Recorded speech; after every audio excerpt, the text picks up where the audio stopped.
Galera, estamos aqui então para mais uma live e mais um episódio de podcast onde a gente discute o legado de alguém. O projeto começou em 2021 com esse intuito, justamente no mesmo ano e próximo do período onde a gente começa a fazer lives, onde a gente trabalhou com o legado de Engels, os princípios do comunismo, que é o livro de Engels, o Manifesto Comunista, o legado de Karl Marx e a vida e obra de Agostinho Neto, onde a gente trabalha com a vida dele e um textinho bem pequeno dele, tá? Hoje a gente dá continuidade para esse projeto, 2021, 22, 2021, 22, 23, né? 2 anos depois, praticamente, quase 2 anos exatos, com Che Guevara, Ernesto Che Guevara, porque foi o que foi votado por vocês. E aí, é bem interessante esse tipo de projeto, porque é um projeto onde a gente não discute só a obra, mas a gente busca entender de onde essa pessoa veio, para onde ela vai.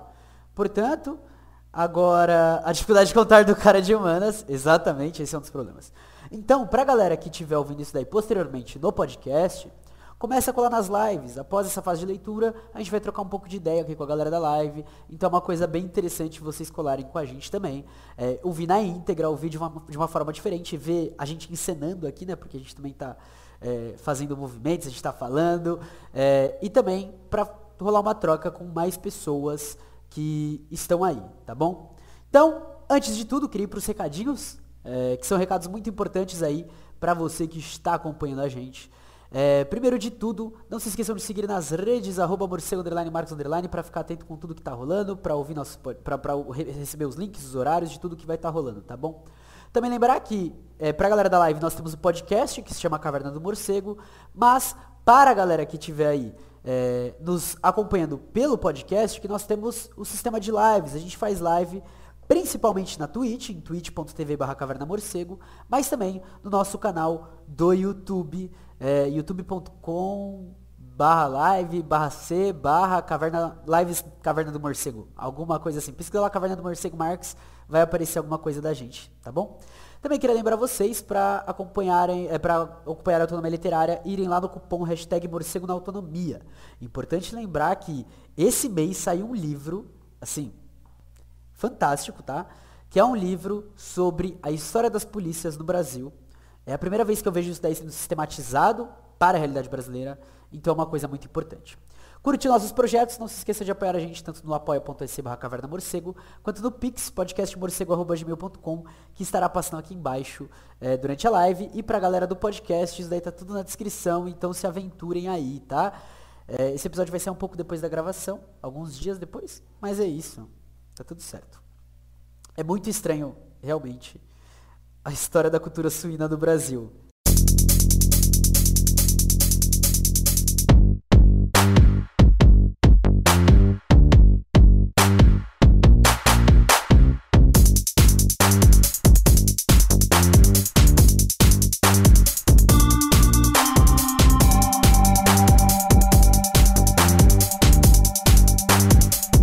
Bom, então, indo agora para as linhas de leitura, a gente vai trabalhar hoje, então, com o legado de Ernesto Che Guevara. E aí, eu acho muito importante a gente trazer a referência do que a gente está trabalhando para não ficar como algo solto, né? A gente está trabalhando com o livro, tá? Teoria da Organização Política, que é um livro escrito por Ademar Bogo, que é um livro da expressão popular.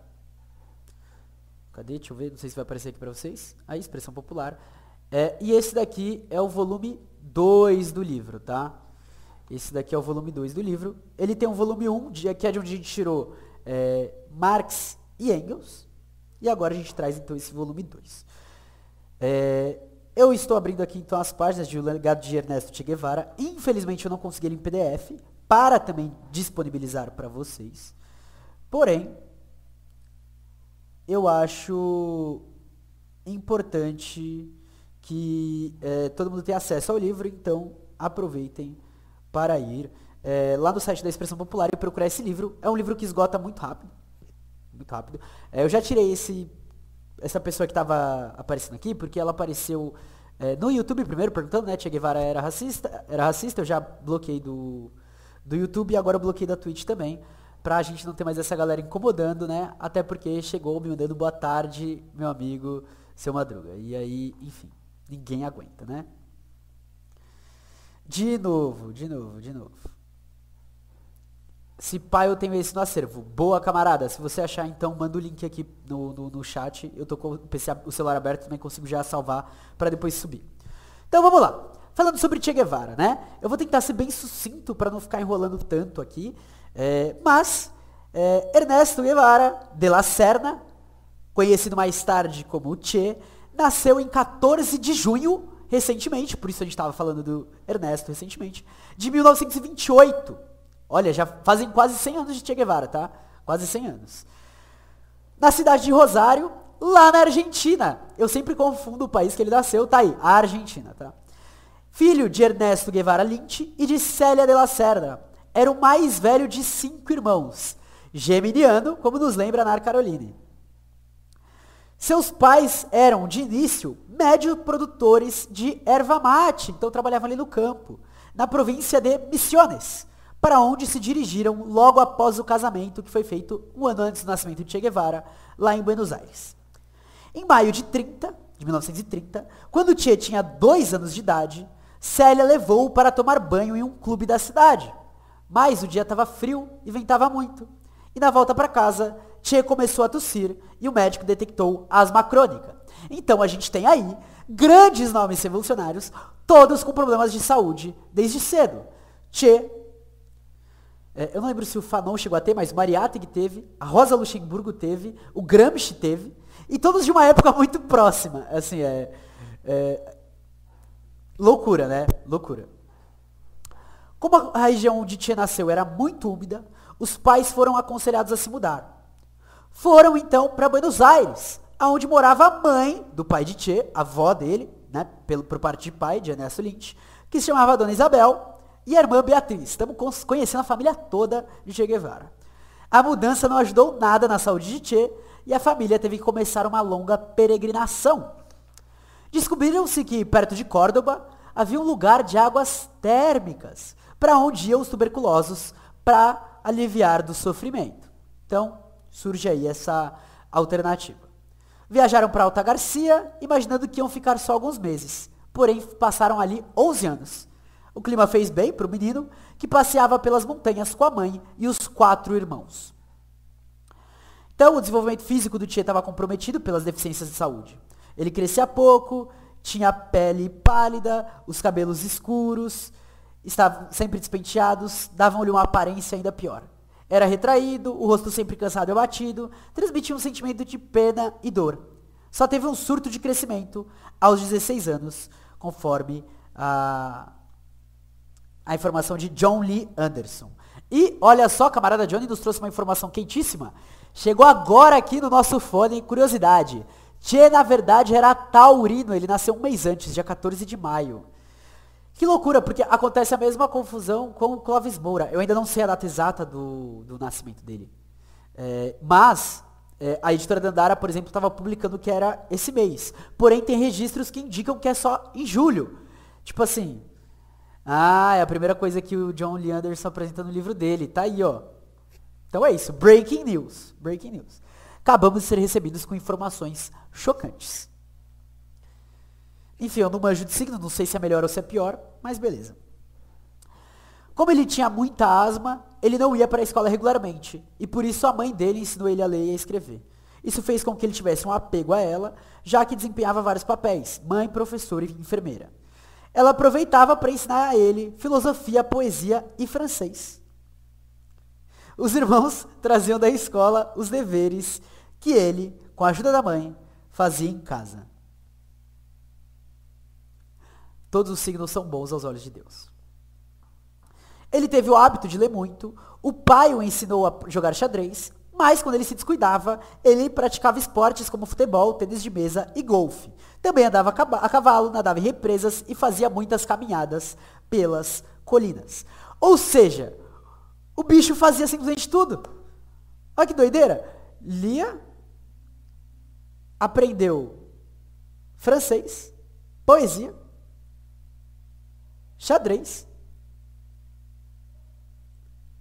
nadava, jogava bola, jogava ping-pong, andava nas colinas. Porra, mano, golfe.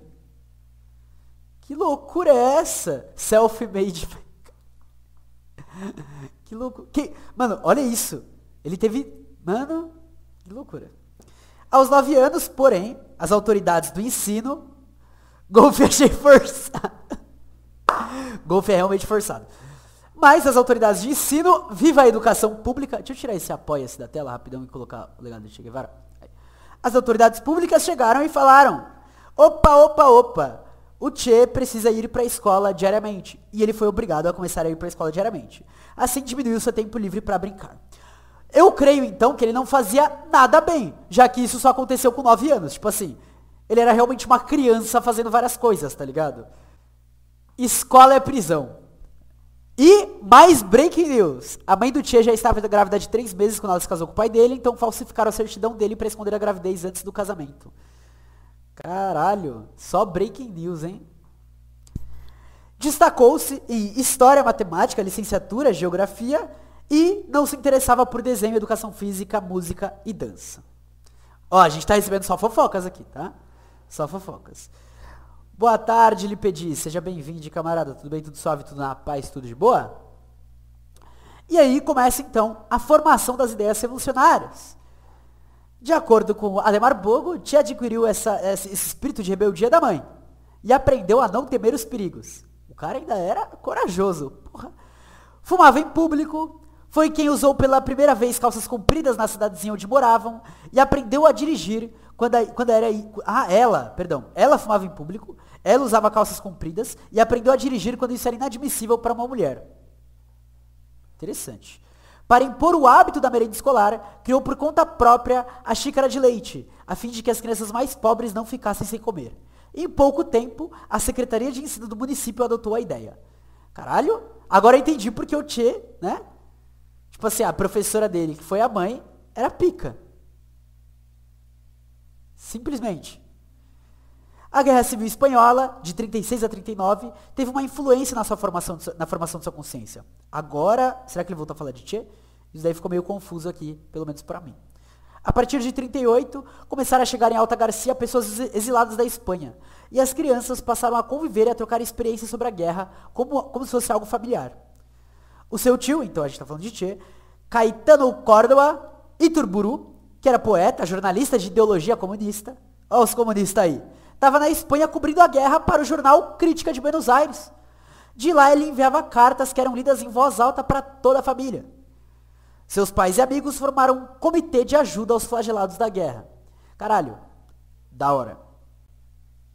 Quando termina a Guerra Espanhola, começa em 39 a Segunda Guerra Mundial. E é quando Ernesto Lynch, pai de Che, cria a Acción Argentina, Ação Argentina, uma espécie de grupo de solidariedade pró-aliados. E Che vai fazer parte da ala da juventude desse comitê. 39, ele nasce em 28? 11 anos. Criança, tá? Não era nem secundarista, velho. Não era nem secundarista. A necessidade de estudar fez com que a família se mudasse para a cidade de Córdoba. Instalaram-se em uma casa próxima de uma favela. E em 43 nasceu o quinto e último filho do casal Guevara, que se chamou Juan Martín. Ali, Che Guevara conheceu Alberto Granado, que, mesmo sendo 5 anos mais velho, tornou-se o melhor companheiro de aventuras. 5 anos mais velho, viu? Caralho. Che lia tudo que encontrava pela frente. Gostava de decorar poesias, declamá-las, sempre que tinha oportunidade, em qualquer lugar. Qualquer lugar. Tava dando pra falar, ele falava. Organizou o próprio dicionário filosófico, maluco, tá? Maluco. Em 7 grossos cadernos. Destacava palavras, nomes de pessoas famosas e conceitos. Tinha preferência pelas teses de Freud. Nos últimos cadernos aparecem citações de Marx, Engels e Lenin. E seus primeiros contatos com o marxismo se dão aos 17 anos. Família. Ó, o bagulho era doideira, tá? Quando completa 18 anos, Che estava cursando o último ano do ensino secundário e queria entrar na faculdade de engenharia. quando houve interesse pelo emprego de uma repartição pública de supervisão de rodovias. Trabalho meio aleatório, né, mas interessante. Em seguida, pela experiência que ele adquiriu, iniciou-se no curso de engenharia. Da hora. É uma trajetória interessante, né, minimamente curiosa. Mas o emprego não durou muito, e pela forte ligação que tinha com o avô, ao saber que ele havia sofrido um derrame, abandonou tudo e correu para junto, pela avó, nossa, tô lendo tudo errado, pela avó, correu para junto dela para ajudá-la em Buenos Aires. Garoto de família. Nesse período, também descobriram que Célia, sua mãe, tinha um câncer no seio. Morte da avó, doença da mãe, sua própria doença, coincidiram com a dispensa do serviço militar e o levaram a ficar na capital, e aí ele vai lá e cursa medicina. Conseguiu vários empregos. Um deles foi em uma clínica de tratamento de alergias. Começou como paciente e posteriormente tornou-se funcionário. Da hora, inclusive essa relação de o que ele vai trabalhar e o que ele vai utilizar na militância, com toda essa questão pessoal mesmo, né? Isso é uma coisa que eu trago muito com a Rosa Luxemburgo, e eu acho que é interessante para a gente pensar a nossa militância, porque por vezes a gente realmente separa a nossa vida pessoal como se vida pessoal é uma coisa, militância é outra, elas não podem ficar juntas de forma alguma. Porém, são caminhos que vão se entrelaçando, né? As coisas vão se juntando, se interpassando e por aí vai. Ele tinha uma profunda sensibilidade social e um sentimento de identidade com os pobres. Ofendia-se quando alguém lhe oferecia Coca-Cola. Para ele, isso era submeter-se aos imperialistas. Tá, agora vai uma opinião polêmica, tá? Ainda bem que o Che não viveu na época do Twitter. Ainda bem. Imagina o quão insuportável ia ser. Desculpa, família, eu tinha que falar isso, tá? Chato pra caralho, velho. Imagina, ia ser um dia poesia, no outro dia, vocês estão usando o Twitter, saiam dessa plataforma, vão pra tal plataforma, porque aqui imperialismo e blá blá blá. Enfim. Não que esteja errado, tá? Não que esteja errado. Assim, porra, dá um tempo, tio, por favor. Não tem. Mas aí, ó, o que a esquerda faz com ele. Caralho, essa aqui eu não posso falar em live. Mas olha o quanto a esquerda, ela fez o tal do karma, tá? Fez o tal do karma. Ficou falando tanto mal dessas marcas, né? Que ficam aí, ó, que fizeram dele uma marca. A esquerda é ingrata. Aí, ó. Brincadeira. O Tia acreditar em guerra híbrida, tá ligado? Caralho, eu não vi que eu tava com esse comentário fixado. Meu Deus, foi sem querer. Foi sem querer. Mas enfim. Ainda bem que ele não tá vivo hoje pra gente criticar isso dele. A gente critica outras coisas. Isso daí a gente olha e fala, tá bom. Passou, já foi. E a gente critica outras coisas. Imagina ser amigo desse cara, velho. Tipo assim, tá ligado? Aí dá uma vontade de beber uma coca, nossa, como eu queria uma coca. Imperialista! Já tá um tapa na cara. Pá. Não, obrigado. As viagens como escola. As viagens de Che estavam ligadas nesse espírito aventureiro dele. Gostava de viajar, né? E nele fazia diários, que são hoje registros muito importantes pra gente entender um pouco melhor de processos revolucionários e de militância, né? E aí, neles escrevia tudo que ele pensava, via e fazia. Viu?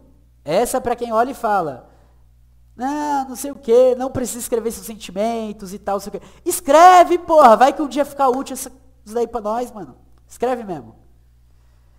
Diários de motocicleta. Caralho, velho. Ai, vou até beber água.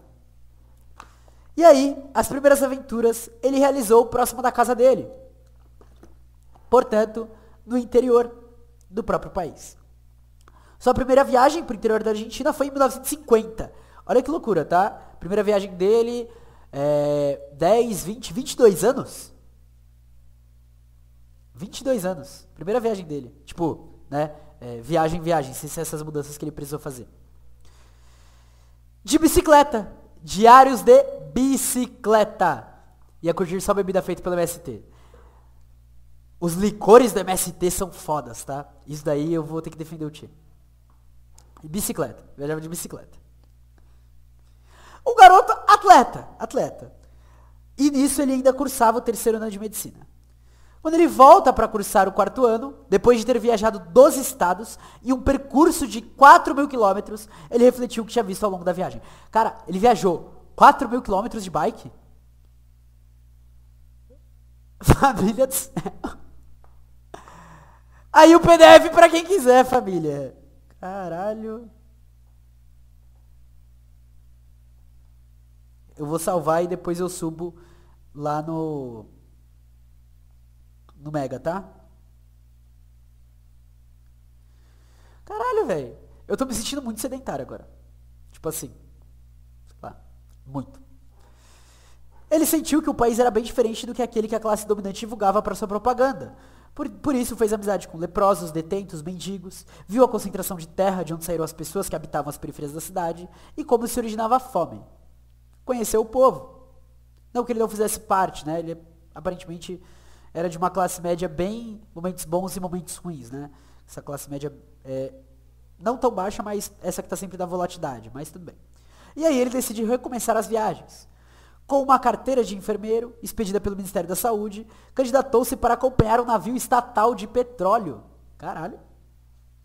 No final de 51, Alberto Granado procurou para programarem uma viagem pela América do Sul. Oh, essa é a que eu quero fazer, tá, família? Se alguém aí tiver, tipo assim, porra, morcego, queria fazer um mochilão pela América do Sul, preço de companhia, me chamem. Me chamem. Eles decidiram sair em 4 de janeiro de 52. Embarcados em uma motocicleta, pernoitando em postos policiais, casas de família, beira de estradas e hospitais, apresentando as credenciais de Alberto de médico e de Tchê, estudante de medicina. Com dificuldades financeiras, a moto apresentou problemas, decidiram passar nos jornais para dar entrevistas, apresentando-se como médicos entendidos em lepra. Com isso, ganharam fama e facilidade para se hospedarem. Vocês verem, né? Pra vocês verem, família. Existem certas coisas que a gente da esquerda precisa ser. E uma delas é bom de papo, velho. Essa galera aqui, ó. Só aqui, ó. Exatamente, família. A gente precisa aprender. Esse é o que, ó. Só aqui, família. Aí que tá o poder do convencimento. De volta à Argentina, um ano depois, Tchê volta para a faculdade e se forma em medicina. E logo em seguida, inicia a preparação de uma viagem que só terminaria com sua morte em 67. Portanto, ele se forma em 53, e aí começa a sua viagem de 14 anos até o final de sua vida. E é ela que a gente vai começar a entrar agora. No início de junho de 53, ele consegue uma cópia do diploma médico. E no dia 14, comemora o seu 25º aniversário. Teremos agora uma viagem pelo socialismo? Não, pelo web socialismo. Brincadeira, tá, família? Brincadeira. Exagerei, né? Vamos voltar aqui pro texto. Comemora seu 25º aniversário. Agora com um novo companheiro, conhecido por Ai Calica. Calica, o nome do companheiro. Começaram a preparar uma viagem, pedindo dinheiro para os parentes e buscando visto nos consulados. Eu estou exatamente assim nesse momento, tá? Para você que ainda não apoia a Caverna do Morcego, agora é a hora! Chega mais e vem apoiar, vá no nosso apoio coletivo apoia.se/Caverna do Morcego, no nosso Pix, podcastmorcego@gmail.com, ou se inscrevendo aqui na Twitch, compartilhando nossos posts, dando like lá no YouTube e fortalecendo o nosso corre. É isso. Pareci narrador agora, né? É isso, eu vou começar a narrar jogo aqui. Não conseguindo visto para Venezuela, olha que loucura, né? No dia 7 de julho, com passagens de segunda classe, já embarcam por trem, rumo à Bolívia. Olha a importância do meio de transporte público, viu, família? Tá aí a importância para a construção das revoluções socialistas. Defendam o meio de transporte público. Gratuito, seguro e da hora pra geral. Explica essa, MBL! Bum! Pou! É isso. Aí vocês fazem o L. Após passarem pela Bolívia, pelo Peru, pelo Equador, os dois amigos se separam. Calica vai para a capital do país e Che vai para Guatemala. A Guatemala viu um clima de efervescência política. A revolução reformadora, e por isso a revolução está entre aspas no texto, perdão, bati no fone, de Juan José Arévalo, na década de 40, serviu de base para que o governo de Jacobo Arbenz completasse as reformas previstas. A mais explosiva lei em vigor era de reforma agrária. Olha a reforma agrária aparecendo em 1940 em outro país da América Latina. Assinada em 52, que trouxe um golpe mortal ao latifúndio, nacionalizou as terras da empresa estadunidense United Fruit Company, que para quem acompanhou a gente lendo e discutindo, Eduardo Galeano, lá no nosso canal do YouTube, na pasta sobre as veias abertas da América Latina, ou ouve o nosso episódio, as veias abertas da América Latina continuam abertas, lá no nosso canal do podcast, lá na Caverna do Morcego, vai ver que a gente fala bastante dessa empresa, United Fruit Company, que era dona das ferrovias da Guatemala e junto com a CIA passaram a articular um golpe de Estado. Olha que interessante, né? É ali que Che conhece vários cubanos, entre eles Nico Lopes, que havia participado do ataque ao quartel Moncada e que se refugiaram na embaixada da Guatemala em Cuba. Contaram a Che que o líder Fidel Castro havia sido julgado e condenado a 15 anos de prisão, mas que estava para ser libertado e seria exilado no México. E olha que coisa interessante, né? Se não me engano, é nesse período de exílio que Fidel Castro consegue fazer algumas análises das fronteiras marítimas para estudar realmente o que eles iam fazer, como era a proteção, enfim, coisas do tipo. Eu vi um filme bem curto esses dias, mas enfim, o bichão era um maestro na fita de guerra política, tá? O bichão era um gênio. Em 27 de junho, o presidente Arbenz renunciou, né? Arbenz que tinha feito as reformas. E Castillo Armas chegou de avião junto com o embaixador estadunidense. E no dia 3 de julho, para assumir o poder. Che então vai refugiar-se na embaixada da Argentina, fica ali por cerca de um mês e depois vai para o México. Fidel Castro chega ao México em junho de 55. E Che relatou posteriormente: conversei com Fidel a noite inteira e pela manhã já era o médico da futura expedição. Fácil essa amizade, né? E aí, para quem quiser ler mais, tem um livro organizado por Eder Sader que se chama Che Guevara Política, também pela Expressão Popular. Obrigado, Expressão Popular, por esses mimos que vocês fazem pela gente. Muito importante o trabalho de vocês. Expressão, te amo. Autonomia, te amo. Te amo, te amo, te amo. Eu ia falar uma coisa de quem só quer extorquir meu dinheiro, mas não posso falar dessa editora porque me enviou o livro recentemente, então também te amo. E aí, após um ano de treinamentos, um grupo de 82 homens partiu para o México no barco Granma. Quando chegou em Cuba, caramba, 82 homens, né? O grupo foi atacado pelo exército de Fulgêncio Batista, capacho covarde. A grande maioria dos guerrilheiros foi morta. E aí sobram apenas 12 homens. E agora entra aquelas histórias de heroísmo, né? Vai pro paredão. Fulgêncio Batista, capacho covarde. Paredão. É isso mesmo. Enfim. Sobram apenas 12 homens. Aquelas histórias de heroísmo, né? Que se embrenharam nas selvas e se posicionaram na famosa Sierra Maestra. E agora a gente tem um dos primeiros elementos muito importantes do legado de Che Guevara, que a gente vai ver nos relatos, que é o conhecimento que os locais tinham do território. Olha, mais uma vez território voltando para nossa pauta, né? Sim, é muito importante isso para o processo revolucionário. Conhecer onde você vai estar lutando. Burguês assassino vai pro paredão. Ai, caralho! Boa! Pra cima! E aí, é dali que eles começam o processo final da Revolução, organizados no famoso movimento 26 de julho, que articulado com outras forças, chegará à vitória em 1º de janeiro de 59. Che vai passar por diferentes ministérios em Cuba. E isso daqui é crucial, tá? Porque a gente, infelizmente, tem que manjar de muita coisa. O próprio Marighella falava pro Brasil, né? Ele falava, o revolucionário tem que saber tudo. Por isso que Che vai ser ministro da Economia, da Indústria, vai ajudar a elaborar o plano da reforma agrária, cuidar do comércio exterior, vai atuar no Banco Central e visitar dezenas de países em busca do apoio para desenvolver o socialismo em Cuba. Por isso, claro, né, Fidel e Che vão se encontrar com Malcolm X, Simone de Beauvoir e Jean-Paul Sartre, vão para países da África, né? Então, assim, quando o Vijay Prashad fala de solidariedade, ele geralmente se remete a essa situação. Isso é importante, é interessante. Bem interessante. Em dezembro de 64, ele viaja para a África, tá aí, para participar de um seminário econômico em Argel e fez contato com os movimentos de libertação africana. Percebendo as necessidades, comprometeu-se a ajudar pessoalmente posteriormente. Viajou para o Congo, onde contribuiu com a luta guerrilheira. E em 1965, iniciou a sua retirada da vida pública.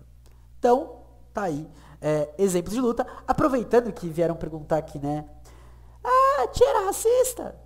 Né? Perguntaram o André, no caso, que tá bloqueado dos duas redes, então ele não vai saber que a gente tá respondendo a pergunta dele. Talvez tenha sido um erro meu. Devia ter deixado ele ficar aqui. Tava lá na luta. Ah, então quero dizer que Tchê era trotskista. Olha como gosta de começar a polêmica, né? Eu acho, tá? Não é certeza, inclusive galera do podcast, não é certeza, tá? Que após esse episódio do legado, eu... Ele é contra a raça de imbecis, é foda. Eu acho que eu irei gravar, e aí eu vou gravar sozinho, um episódio falando sobre um dos dois textos dele que estão nesses livros, que é o Partido Marxista-Leninista e... Como que é o nome? Sobre a construção do partido. Ainda não sei qual dos dois eu vou pegar, mas irei pegar um dos dois. Tchê era internacionalista pra caralho, né? Tipo assim, ele realmente... E aí, no dia 7 de novembro de 66, ele chega às selvas da Bolívia, com 17 cubanos e 4 peruanos para iniciar a luta pela libertação de toda a América do Sul. Alguns vão pensar, porra, meio utópico, né? Mas assim, se eu tivesse feito a porra de uma revolução com 12 pessoas, tá? Começado com 12 pessoas. Quer dizer, começou com 80 e poucos, mais 12 no processo das guerrilhas, né? Tivesse dado certo, eu tivesse ido lutar em outro continente, os bagulho tivesse dado certo, eu voltasse, mano, eu ia voltar olhando e falando, caralho, é isso, se a gente tiver 2 pessoas, a gente sai e faz essa porra. Então assim, não julgo. O tópico é o cacete, tem que ser assim mesmo. É isso. É isso. Após alguns meses de preparativos, eles foram descobertos. E aí as lutas de guerrilha começaram a ficar desfavoráveis. Os Estados Unidos apoiaram o governo bolivariano com dinheiro, armas e homens treinados. Lembrando que, se eu não me engano, nessa época, 1960, a gente tem uma questão de ouro na Venezuela. Água ainda não e gás ainda não, é de ouro, né? Interessante, depois eu preciso pegar... É importante isso daí, inclusive, quem quiser fazer, eu acho interessante, tá?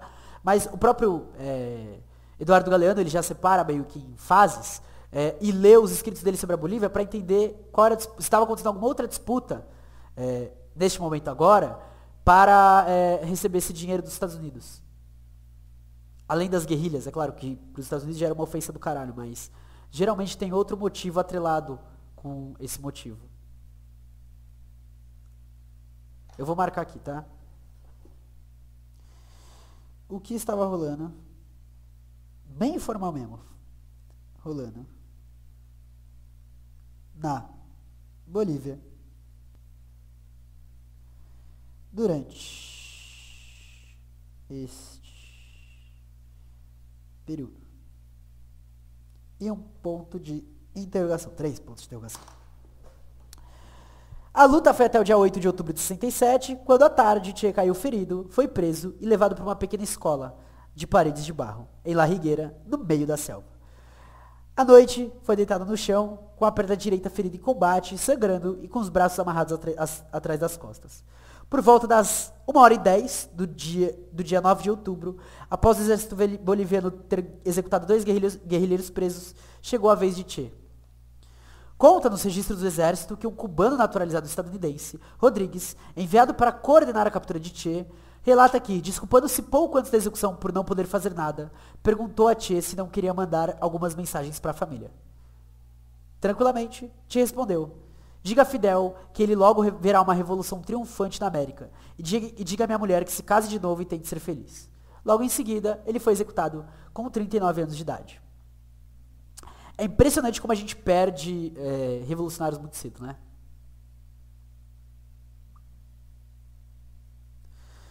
Após cortarem as 2 mãos, para a posterior confirmação de sua morte, o corpo foi levado para vários lugares, pois não sabia o que fazer com ele, temendo servir de referência para a visitação pública. até que na madrugada do dia 11 de outubro, seu corpo, juntamente com os de 7 outros guerrilheiros mortos, foram carregados em um caminhão. E aproveitando a existência de obras de um dos lados do regimento, ao lado da pista de aviação, os enterradores jogaram os corpos em uma vala e os cobrem com terra jogada por um caminhão basculante. E aí tem outro livro pela expressão popular que se chama Ernesto Guevara, também conhecido como Che. E pela época, é de se notar a semelhança com, por exemplo, o processo que aconteceu na ditadura brasileira, né? E aí, depois que Fidel se certifica na morte de Che, em 15 de outubro, ele se dirige à nação cubana, dizendo que, dolorosamente, as notícias eram verdadeiras. 3 dias de luto foram decretados ali. E, dia 8 de outubro, dia da última batalha, seria lembrado para sempre como o dia da solidariedade em memória de Che. Importante pontuar, aproveitando que o MST até entrou aqui no papo, né, que o MST ele tem um laço de profunda sensibilidade com essa questão, mas, mais profundamente, de solidariedade com Cuba. O que é um bagulho muito importante pra gente se apegar, né? E eu não falo nem daqui de, pra tirar do personalismo e tal, não sei o quê, mas pra gente lembrar que, por mais que Che tenha sido uma peça fundamental, Fidel tenha sido outra peça fundamental, que a Revolução, né, da guerrilha tenha começado com 12 pessoas, que a gente teve muita gente que participa desse processo até os dias de hoje na construção de uma nova sociedade. E que, até os dias de hoje, esse laço de solidariedade se mantém vivo. E se mantém vivo a partir da luta pela terra, da luta por uma nova sociedade, da luta pela construção do socialismo. E isso é o que a gente tem que levar sempre no nosso coração. Em 18 de outubro, 1 milhão de pessoas se uniram-se na Praça da Revolução em Havana, para o velório nacional em memória de Che. Quando Fidel, emocionado, manifestou em seu discurso. Eu não tenho a mesma forma de falar que Fidel, mas vamos tentar. Se quisermos expressar como desejamos que sejam nossos combatentes revolucionários, nossos militantes, nossos homens, devemos dizer, sem nenhum tipo de vacilação, que sejam como Che. Se quisermos expressar como queremos que sejam os homens das futuras gerações, devemos dizer que sejam como Che. Se quisermos dizer como desejamos que sejam educadas nossas crianças, devemos dizer sem vacilação, queremos ser educadas no espírito de Che. Se quisermos um modelo de homem que pertence a este tempo, um modelo de homem que pertence ao futuro, de todo o coração afirmo que esse modelo, sem uma única mancha em sua conduta, sem uma única mancha em suas atitudes, sem uma única mancha em sua atuação, seja o modelo, este modelo é o Che. Se quisermos dizer como desejamos que sejam nossos filhos, devemos dizer, de todo o coração e veemente revolucionários, queremos que sejam como Che. E esse foi o discurso de Fidel Castro em Até a Vitória Sempre. E aí tem o texto dele em Textos Revolucionários, 3ª edição, Obras de Che Guevara. Não manjo de qual livro é esse. Passaram-se 28 anos, quando um dos que enterraram Che decidiu contar onde estavam os restos mortais dele. Em novembro de 95, começam as buscas com escavações do local. E levaram 2 anos, até que em 17 de outubro de 97, os restos mortais de Che Guevara, juntamente com os demais guerrilheiros, foram colocados no mausoléu em Santa Clara, lá em Cuba. Pode-se visitar o local, que se parece com uma gruta, com uma entrada e uma saída ao fundo, que dá para o local onde estão os objetos utilizados por Che, por quem combateu na Revolução Cubana e na guerrilha boliviana.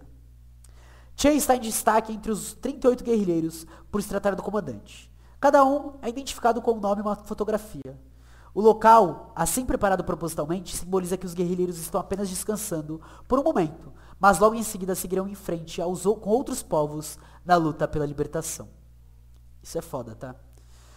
A coerência de Che não deixou que ele se tornasse um mito. Identificou-se tanto com os trabalhadores, que se confunde hoje com quem luta e resiste nos lugares mais insignificantes e esquecidos em algum ponto do mundo. Nas palavras de Aldeia Guevara, a filha de Che, ser filha do Che não tem mérito algum. Qualquer um de vocês poderia ser. Eu sou apenas um acidente genético. O mais importante é saber que cada um de nós pode ser igual ou melhor que Che, porque ele foi um homem do nosso tempo. Isso é muito forte. E eu digo mais, tá? Eu digo mais. O café que eu comprei lá de Rondônia, na Feira Nacional do MST, vinha do acampamento Ernesto Che Guevara. Eu tô quase chorando nesse momento, porque é isso, tá ligado? é um bagulho que vem da reforma agrária, é um bagulho que vem da luta por terra, moradia, educação, saúde, dignas e já na superação, inclusive, do que é o sistema público, mas realmente num sentido de a gente precisa ir além do que o governo pode propor. É um produto que veio, por isso, não veio de uma lógica mercadológica, numa lógica... E carrega esse sentimento, né? Tipo, sei lá, é um acampamento em Rondônia. Se eu não tivesse na Feira da Reforma Agrária, eu talvez nem saberia que existiria um acampamento lá. E é isso, nos lugares que às vezes são esquecidos, e claro, por falha nossa, inclusive, isso é lembrado, tá ligado? E, enfim, uma coisa muito louca. A contribuição teórica de Ernesto Che Guevara. Deixa eu beber água, família, calma aí. A vida de Che foi dedicada a combater o imperialismo estadunidense. Suas elaborações eram voltadas para a solução de desafios imediatos, que propiciasse a preparação do povo para empreender essa luta e organizar outro tipo de sociedade. Suas obras principais foram escritas em um período de 10 anos, entre 57 e 67. Os temas giravam em torno da política, da luta guerrilheira, problemas da economia, da educação revolucionária do povo e da construção do socialismo. Ele foi o grande formulador da teoria do homem novo. E aqui eu gosto muito de quando a gente lembra de... o Paulo Freire vai utilizar essa mesma teoria, mas o Martim Baró, para mim, ele é mais importante, porque no mesmo período de Paulo Freire, ele já dá aquele avanço, por mais que mínimo, que a gente tem que ter, que é quando ele descarta o uso de homem novo, mas fala de uma sociedade nova, de um ser humano novo e, portanto, também de uma saúde mental nova, nos sentidos políticos do termo. Eu acho isso daí bem interessante. Tem lá no podcast episódio com o Martim Baró falando sobre isso, tá? E, né, essa pessoa nova deveria surgir como resultado da conquista do poder e da construção do socialismo. Nesse livro, embora a gente não vai entrar neles agora, e talvez eu traga um deles para cá, vai ter o primeiro texto, que é o Partido Marxista-Leninista, que foi escrito em 63, onde Che busca vincular uma teoria geral dos partidos comunistas com a experiência política cubana. Isso é interessante. Para isso, ele tomou uma referência, um manual teórico de Otto V. Kuznets, não conheço, e vários discursos de Fidel Castro. O ponto de partida recolhido foi a definição do partido. Pessoas que eram fundidas por uma comunidade de ideias, que se agrupam para dar vida às concepções marxistas, isto é, para levar a cabo a missão histórica da classe operária. E aí ele vai selecionar várias características, ligação com as massas e capacidade de direção, entre outras. Para ele, o partido tem que ser de classe, tinha de ser de classe. Porque não se podia pensar em construir o socialismo com um partido de classe burguesa, ponto. Este, no máximo, iria servir para conduzir a luta pela libertação nacional, mas logo a classe revolucionária converter-se-ia em reacionária. Além do que, na América, pelas condições de exploração, era impossível falar de movimentos de libertação dirigidos pela burguesia.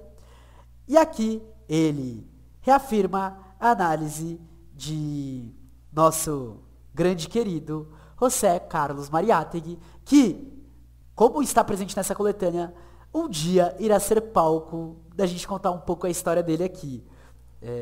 Espero trazer ele logo, tá? Mas é através da experiência cubana que Che extraiu o mais genuíno ensinamento. Ao descrever a própria formação política partidária de Fidel Castro, que se forjou junto com esse processo revolucionário e da prática extraiu a natureza do instrumento necessário para a condução da luta revolucionária. Por isso, analisa todo o caminho percorrido desde o movimento 26 de julho até a instituição do Partido Comunista Cubano. Então reparem, um partido que sai da guerrilha e de um movimento.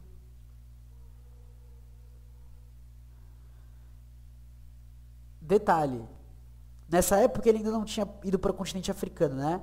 Mas lá existia outra relação, e para quem quiser um pouco melhor sobre isso, acompanha o nosso episódio sobre Agostinho Neto lá no nosso podcast, tá? Agostinho Neto, Vida e Obra. A gente fala um pouco sobre esse ponto. Muito importante, inclusive, este ponto. Tipo, muito mesmo. Continuando, Ele destacou que as correlações de força, a correlação de forças muda quando a fé e o entusiasmo do povo são corretamente encaminhados. Resgatou a ideia de que a condição essencial do revolucionário é saber interpretar a realidade. Não se trata de idealismo, porque fala da realidade, das lutas sociais, condição fundamental para a transformação dessa mesma realidade. É isso, analisar a realidade para mudar a realidade, né? A gente volta para Marx, tese 11 foi Urbá, os filósofos se preocuparam muito tempo em interpretar a realidade, o que importa mesmo é transformá-la. E para isso a gente precisa analisar. Tchê nos apresentou um elemento novo, a ligação da luta militar, guerrilheira, a serra, com a greve de massas, a planície. Opa! Aqui a gente é, entre outros elementos, que são inclusive abordados aqui no Brasil, mini manual do guerrilheiro urbano. E mesmo assim, o próprio Carlos Marighella tenta guerrilhar nos espaços rurais também. A gente tem a guerrilha do Araguaia como exemplo desses espaços. Vocês estão sentindo que existe alguma coisa aí, né? Pra quem acompanhou nossos episódios sobre poder e contrapoder na América Latina, do Florestan Fernandes, a gente tira um capítulo para falar só sobre as guerrilhas, que eu acho que foram divididos em 2 episódios, talvez. Talvez. Mas é isso. E aí, diz então, abre aspas, a serra estava disposta a derrotar o exército quantas vezes fosse necessário. Ia ganhando batalha após batalha, conquistar seus armamentos e chegar um dia à tomada do poder, baseando-se no exército rebelde. É aquela famosa união entre campo e cidade? Talvez. Olha que coisa, né? Se a gente for atualizar para os dias de hoje, provavelmente é isso, né? Enfim, não que eu tenha um episódio com o Erasto Felício e o Galo de Luta lá no nosso podcast falando sobre isso, mas talvez eu tenha, então vai lá conferir. Esta duplicidade de forças manteve por um certo tempo também uma duplicidade de comando, tendo em vista que a serra era ideologicamente proletária, enquanto isso a planície ainda era pequena burguesa. Então surge aquela dificuldade temporária de combinar objetivos da luta política militar com a luta econômica. Essa unidade só é alcançada quando Fidel, que foi nomeado primeiro-ministro depois do triunfo, afirmou que, até ali, tinha apenas adquirido o direito de começar. Então reparem, após o primeiro grande triunfo deles, Fidel já é primeiro-ministro, ele mesmo afirma, a gente está apenas começando. A impressionante franqueza de Che em relatar todos os defeitos, equívocos e erros de métodos na construção do partido nos mostra como um processo revolucionário é dinâmico e desafiador quando se dogmatiza, se perde. Assim ele enfrenta a própria ortodoxia marxista. Salve, salve, Preto e Nerd! Muito obrigado, sejam todos bem-vindos, galera! Salve, salve pra geral que tá chegando. Bom, salve, salve Barreto Júnior, tudo bem? Tudo suave, tudo na paz. Para a galera que chegou agora, prazer todo meu. Boa tarde, como você tá, Preto Nerd? Galera, para quem ainda não conhece, vai aparecer aí embaixo para vocês, /SH, Preto Nerd. Sigam lá na Twitch, Preto Nerd, tá, família? Pra galera que estiver pelo YouTube, baixa a Twitch e segue aí, Preto Nerd, tá, família? Oh, que bom, que honra, camarada, que felicidade. E aí, como que foi a live? Tava tudo certo? Bom, galera, aqui a gente tá falando sobre o legado de Che Guevara. A gente tá gravando, inclusive, esse episódio pro podcast. Galera do podcast, a gente acabou de receber uma raid na Twitch, inclusive. Importante avisar. Não sei se eu vou tirar essa parte, mas vai que fica. 10 de 10, que bom, o que vocês estavam fazendo? E aí, eu tô aqui lendo um pouco, então, sobre a história de Che Guevara. A gente está lendo agora sobre alguns textos dele. Não lendo os textos, mas sobre alguns textos. E resgatando um pouco do legado deste militante. Enfim, vocês chegaram. A gente tá quase no final. Mas fiquem aí, vamos acompanhar esse final sobre Che Guevara. Conversando sobre organização e produtividade anticapitalista. Vocês viram por que vocês têm que seguir a camarada, né? Meu... Eu já vi de muita coisa lá no canal dela. Então a gente teve leituras muito boas. Às vezes tem joguinho, às vezes tem conversa. Enfim, o bagulho é muito bom, tá ligado? Sempre com convidados muito fantásticos. Colhem lá. Beleza? Por favor, deem essa força aí. Pica, né? Fala aí, Anar Caroline. Bagulho, mano, é isso. É isso. Se juntar essa galera toda aqui, mano, já era. O bagulho vai pra frente fácil, fácil.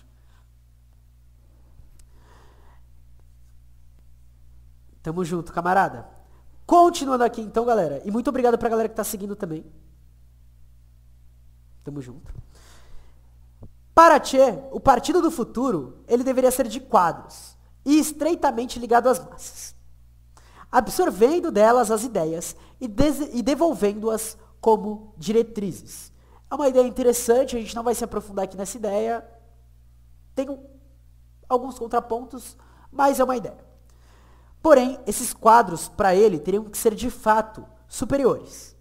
Primeiro nos estudos, portanto, deveriam estudar mais, deveriam se sacrificar mais, deveriam ter mais entusiasmo revolucionário, e a cada momento, melhores, mais puros, mais humanos que os demais. Assim devem ser os quadros de nosso partido, segundo ele. Enfim, talvez seja alguma questão conceitual com isso, mas não é de todo errado, mas nem de todo certo. Qualquer dia eu entro nessa questão, qualquer dia a gente pode tirar um dia para trocar uma ideia sobre partidos aqui. Não vai ser hoje, tá? O segundo texto trazido pelo autor vai ser o sobre construção do partido, tá? E pra galera que chegou agora, a gente tá lendo aqui o texto Teoria da Organização Política, de Ademar Bogo. Esse daqui é o volume 2, tá? Aqui a gente tem Mariátegui, Gramsci, Prestes, Che Guevara, Ho Chi Minh, Marighella, Álvaro Cunhal, Agostinho Neto, Florestan Fernandes, pela expressão popular. Inclusive, tem um comentário que eu quero que chegue até o Ademar Bogo, né? A primeira vez que eu faço ele aqui, eu devia, enfim, mandar uma mensagem para ele, né? Inclusive para trocar ideia com outras pessoas para continuar essa coleção, mas dentro dos 4 volumes que a gente tem, só tem uma mulher, que é a Rosa. Embora ele já tenha descentralizado, já que ele traz muita gente que não faz parte daquele núcleo europeu, falta muita coisa.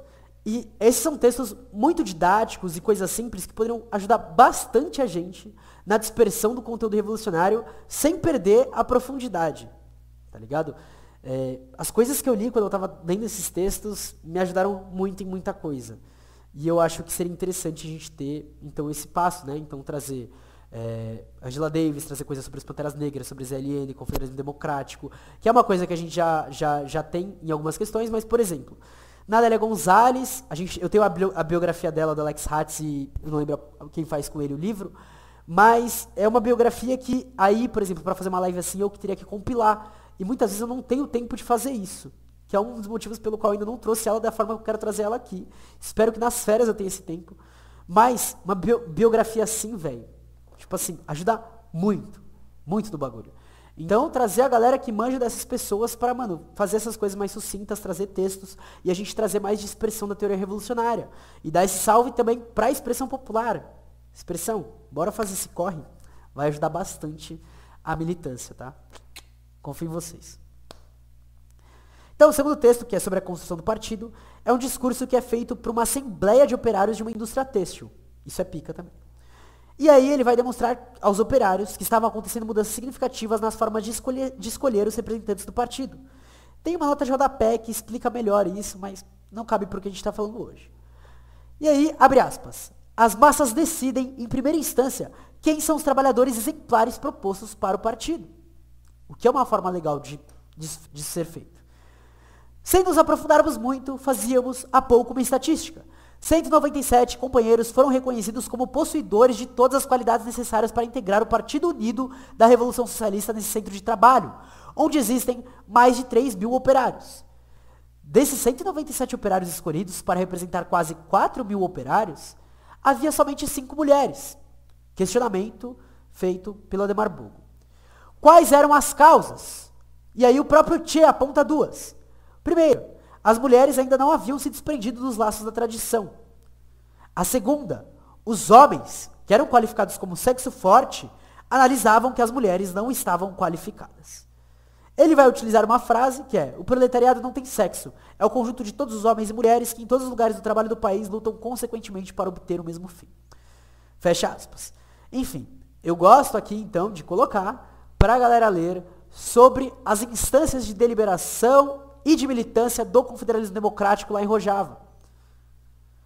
E também ler sobre o feminismo camponês popular, porque aqui no Brasil a gente tem coisas semelhantes ao que é feito lá.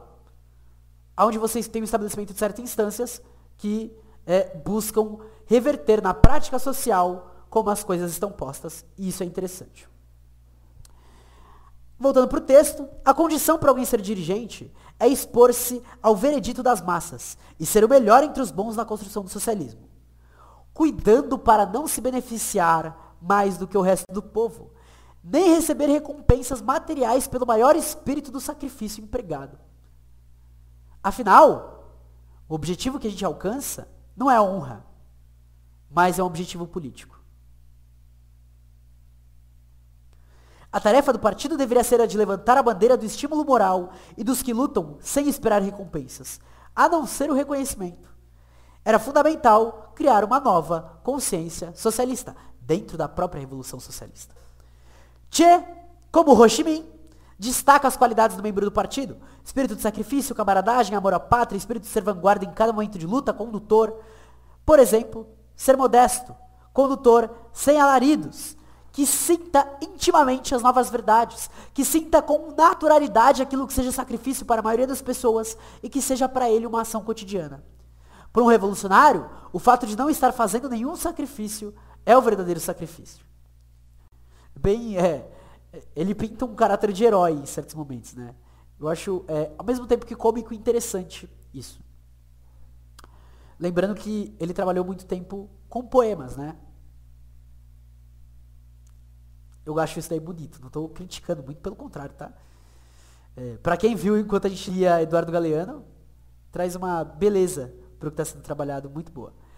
O revolucionário se sente tão incomodado que ficar sem fazer nada é um martírio. Isso significa sentir a revolução. Chama atenção para o estudo e alerta que o marxismo é um guia para a ação. A revolução e o socialismo têm características diferentes de um lugar para o outro, e a gente precisa fugir do mecanicismo. Estabelece 2 tarefas urgentes para os membros do partido. Olha aqui, ó, conversando sobre organização e produtividade anticapitalista, né? Uma das coisas que ele alerta é a produção. Outra coisa, o desenvolvimento dos bens para o povo e a elevação do nível da consciência. Uma das coisas, tá, que eu gosto de citar sobre o Che Guevara é que ele é uma das pessoas que fala sobre a questão de uma produção de um único produto, já que os Estados Unidos forçavam os países a produzirem poucas ou uma matéria-prima. E antes dos Estados Unidos, Inglaterra, Portugal, Espanha também tinham esse processo, né? Eu citei isso ontem, na verdade, vocês receberam ontem, na própria live que eu fiz no AntifaCast, tá? Então, para quem ainda não conhece, sigam lá o AntifaCast, no YouTube, no Twitter, enfim, no Twitter não, no YouTube ou no Insta ou no Spotify, coloquem assim, ó, AntifaCast, o último episódio que eles lançaram foi comigo. Ouçam lá. Interpretando Lenin, o que Lenin descobriu sobre o socialismo, te acentuou que, abre aspas, o socialismo é um regime a que se chega historicamente. Por esse motivo, se houvesse uma vanguarda do proletariado, tendo também a ideia clara sobre onde se devia chegar e tentasse tomar o poder para estabelecer a nova sociedade socialista, poderíamos avançar e queimar etapas. Além disso, a sociedade socialista podia se desenvolver num único país, isolado, mesmo nas terríveis condições de um cerco imperialista. Aí começa a explicação porque a consciência é importante. Opa! Mesmo internacionalista pra caralho, ele fala isso.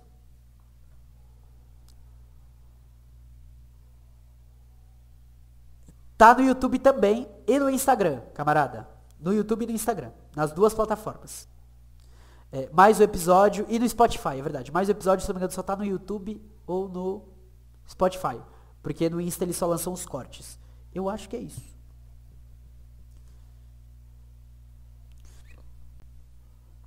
Enfim.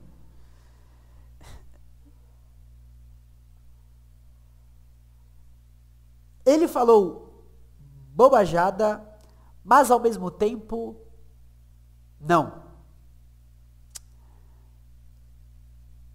Isso, enfim, algumas coisas que a gente precisa relacionar aqui quando a gente for. Muito obrigado, Ana Caroline. E que bom que você gostou de Game Boy, que honra de ter por aqui. Ó, tá aí o link então para quem quiser a Ana Caroline mandou, eu travei. Por enquanto eu vou esperar pra falar o que eu ia falar. E aproveitar pra pensar e beber água. Vamos lá. Bebam água, tá, família? Importante. Assim que eu destravar, eu falo. Pera aí, eu tô travado pra vocês? Porque se eu estiver mexendo, eu falo.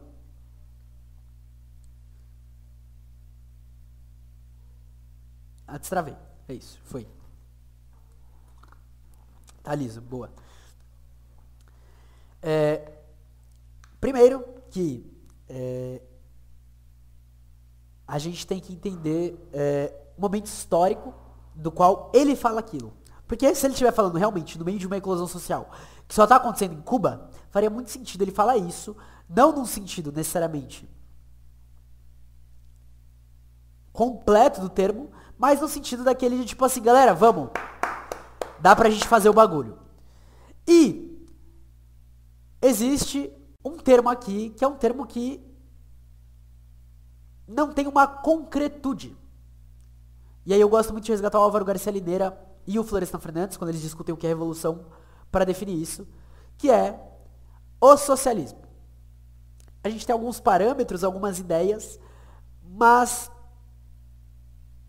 assim, o que ele quer falar com o socialismo? Porque se ele quiser falar, por exemplo, uma ditadura do proletariado, talvez seja possível num estado socialista, num país socialista, em um único país. E isso se a gente pontuar que a forma Estado permanece e que o socialismo não destrói as estruturas totais do capitalismo. Portanto, por exemplo, essa estrutura permanece, que é o Estado. Mas, aí ele pode estar errado se a gente já falar que o socialismo é um nível muito mais avançado do que o Cuba tinha chegado naquela época que ele escreveu. Enfim. Não é querendo passar um pano pro Tchê, tá? Mas é só pontuando que existe essa discussão. Então, eu discordo do que ele está falando aqui, porém, é entendível. Mas é uma coisa complicada. Enfim, eu tenho um episódio que ele já tá ele tá pronto, na verdade, eu precisava revisar ele, sobre isso, que era pra ele ter ido na primeira temporada do podcast. Só que eu tô segurando muito ele, que é o episódio que é a Revolução, que eu discuto alguns autores que falam sobre essa temática da Revolução a partir dessa perspectiva. E quem sabe um dia ele vem à luz. Eu ainda sinto que tem muita coisa pra eu escrever pra chegar nele.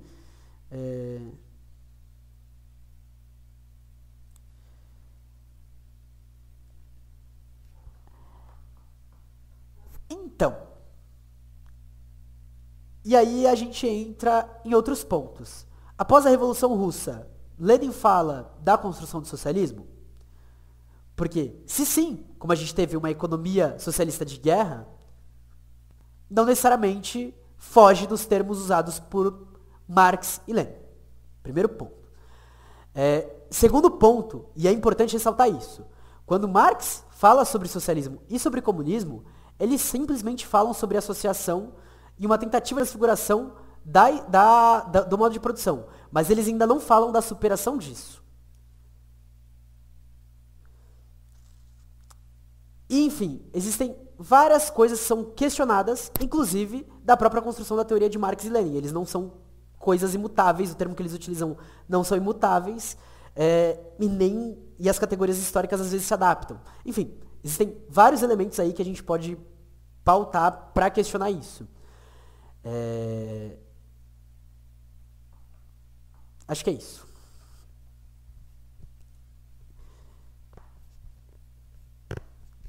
Acho que é isso. E, sei lá, é uma coisa interessante a gente pensar, né? Tipo, Cuba não retrocedeu na Revolução até os dias de hoje. Tem os seus problemas, tem as suas dificuldades, inclusive de avançar. Mas, mano, o que aquele país sofreu e sofre, e eles estão lá.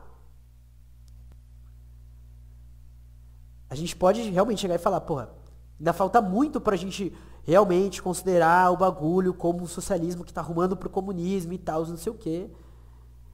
Mas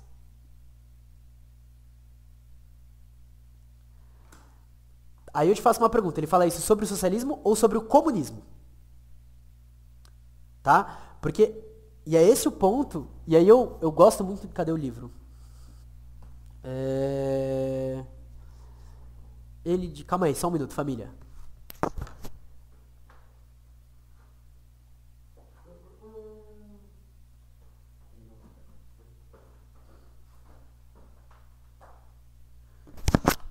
Cadê?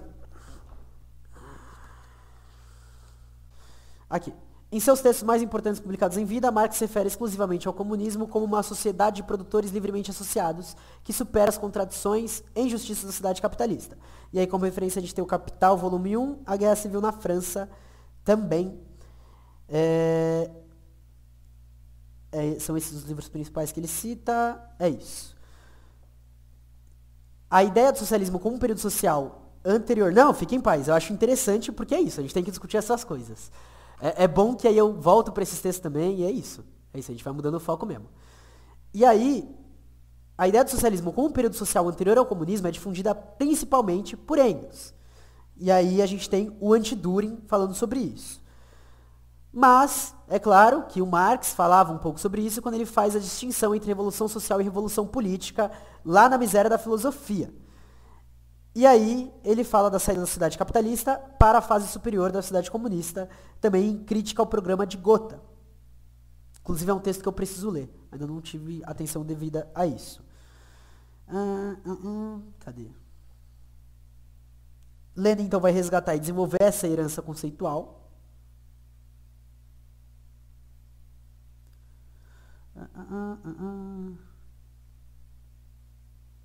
Tá, que ele está falando da fraqueza do conceito.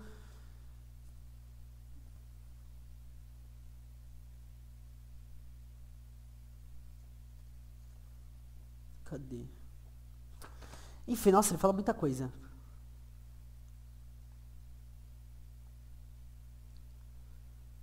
Aqui ele está falando de lutas fragmentadas, revoluções nacionais, regionais em andamento, que buscam sustentá-lo, mas ainda não são comunismo.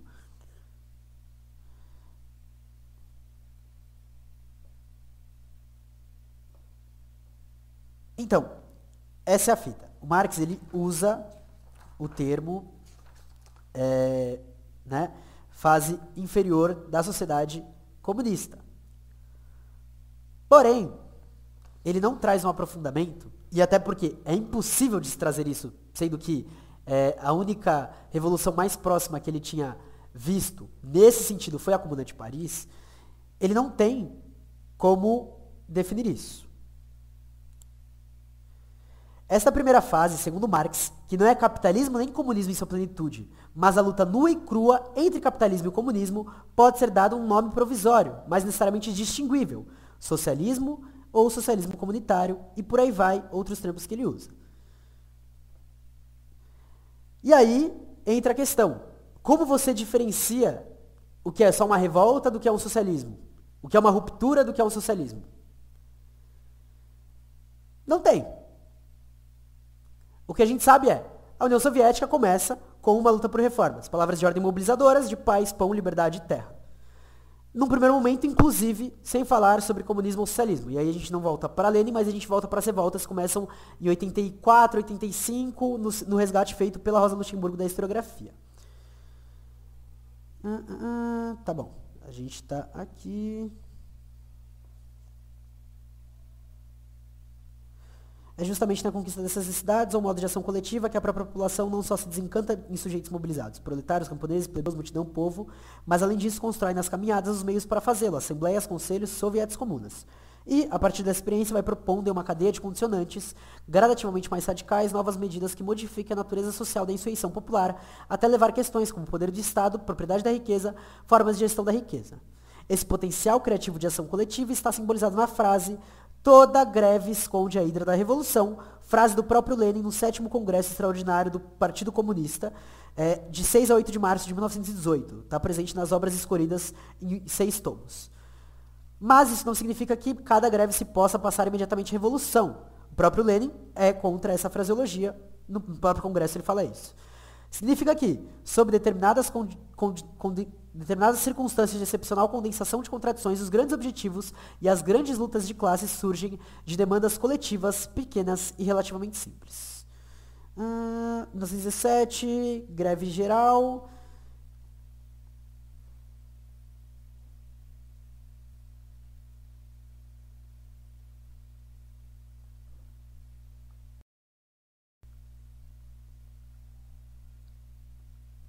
Cadê? Cara, ele traz as duas táticas sobre a social-democracia na Revolução Democrática, carta sobre tática, la revolución en Rusia y las tareas de los obreros de todos os países, a tarefa do proletariado na atual revolução, a revolução proletária e o renegado Kautsky. O RSS não tinha condições materiais para alcançar o socialismo. Tá, mas a gente fala de uma revolução proletária, nos termos do próprio Lenin.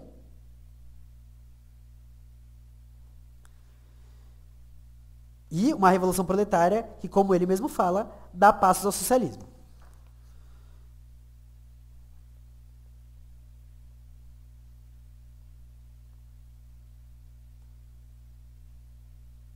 Cadê? Estamos chegando lá.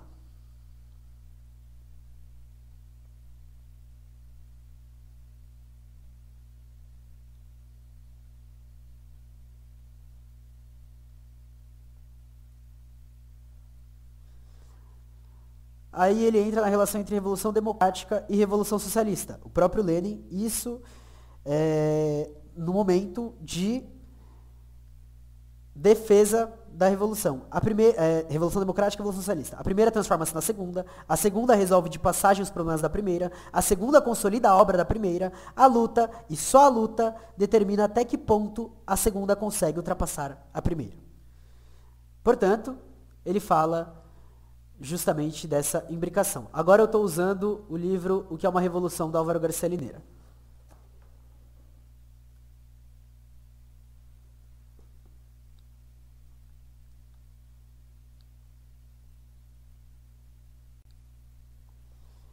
Tá, aí ele volta a trazer Lenin aqui.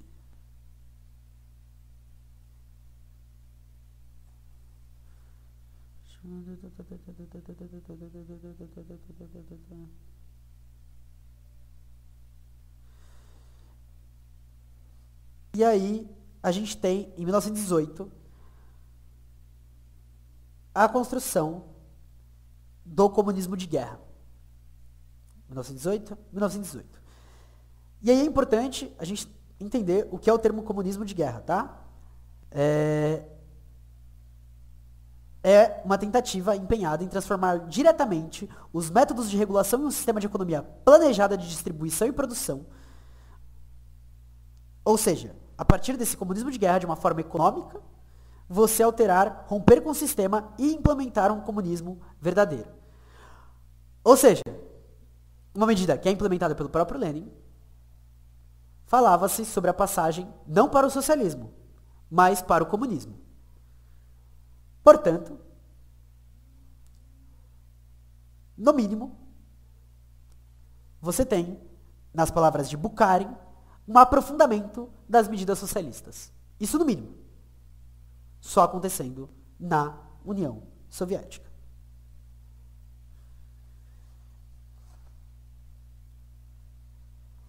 A única coisa que é colocada por Lenin, que é uma coisa que não define o socialismo por si só, é o fato da estatização. E isso ele vai falar em Infantilismo de Esquerda e a Mentalidade Pequeno-Burguesa.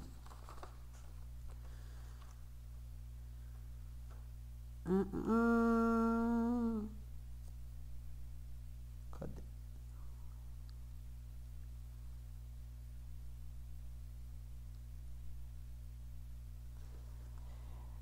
Em termos leninistas, tá? E aqui em Lenin, no discurso de setembro também. É o discurso de setembro, 42.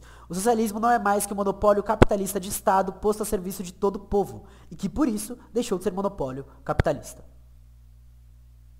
Ou seja, deixou de ser monopólio capitalista? Deixou. Mas ainda é o monopólio capitalista que está lá, só que é a serviço do povo. Palavras de Lenin.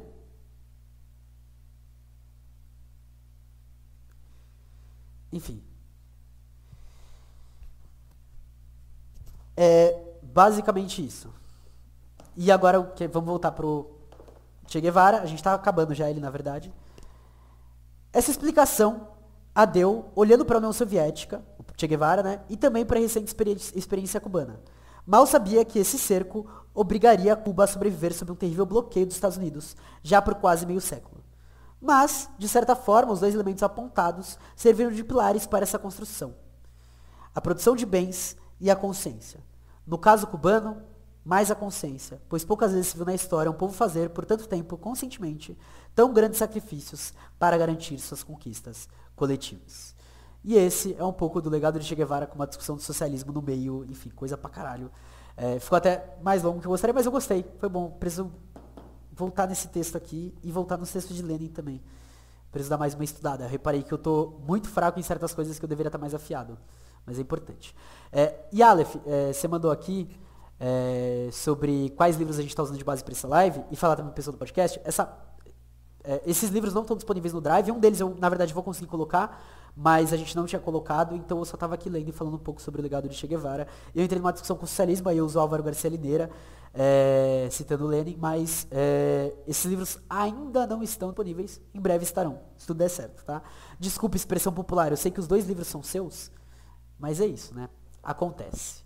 Eu gosto do pirata, que estica, portanto eu gosto de pirataria.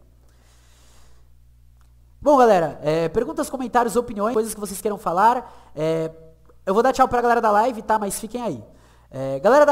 Pra galera do podcast, perdão, vou dar tchau pra galera do podcast. Galera do podcast, então, muito obrigado por terem acompanhado a gente até aqui. Não se esqueçam de seguir nossas redes sociais, @morcego_, Marcos_, de ouvir nosso podcast, Caverna do Morcego, de acompanhar a gente nas redes de live, por exemplo, a twitch.tv/Caverna do Morcego, que é a nossa principal rede de live, de ir na Autonomia Literária e usar o cupom que garante 20% de desconto, #Morcego na Autonomia, e também de apoiar o nosso projeto no nosso apoio coletivo, apoia.se/Caverna do Morcego, no nosso podcast morcego@gmail.com, se inscrevendo na Twitch, seguindo a gente no YouTube, compartilhando as coisas e por aí vai.